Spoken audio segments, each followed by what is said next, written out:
చాలా ఉల్లిపాయలపై నల్ల మచ్చలు కనిపిస్తాయని గమనించాలి. తేలికగా రుద్దడం ద్వారా ఈ మరకలు పోతాయి. అందువల్ల పచ్చి ఉల్లిపాయలు తినడం వల్ల జీర్ణక్రియ మెరుగుపడుతుంది, రక్తంలో చక్కెరను నియంత్రిస్తుంది మరియు విటమిన్ సి కంటెంట్ కారణంగా రోగనిరోధక శక్తిని పెంచుతుంది.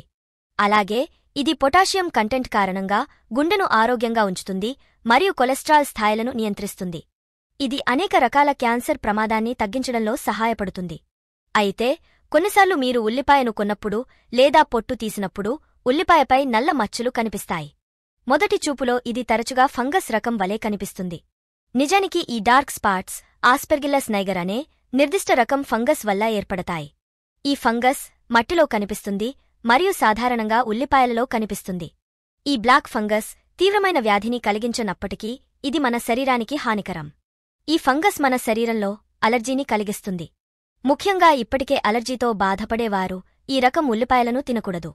అలాగే ఈ ఉల్లిపాయ ఆస్తమా లేదా శ్వాసకోశ వ్యాధులతో బాధపడేవారికి హానికరం. కాబట్టి ఉల్లిపాయలో నల్లమచ్చలు ఉంటే బాగా పొట్టు తీసి తినండి. ఉల్లిపాయను 1 లేదా 2 పొరలు తీసిన తర్వాత తింటే మంచిది. ఉల్లిపాయలను ఫ్రిజ్లో ఉంచడం ఆరోగ్యానికి మంచిది కాదు. ఇది ఫంగస్ను అధికం చేస్తుంది. ఈ రకమైన ఫంగస్ తలనొప్పి, వాంతులు, కడుపు నొప్పి మరియు విరేచనాలు వంటి సమస్యలను కలిగిస్తుందని కొన్ని అధ్యయనాలు కనుగొన్నాయి. ఉల్లిపాయలో నల్ల మచ్చలు కనిపిస్తే దానిని తినడం మానుకోండి, ఎందుకంటే ఇది మీ ఆరోగ్యానికి ప్రమాదకరం.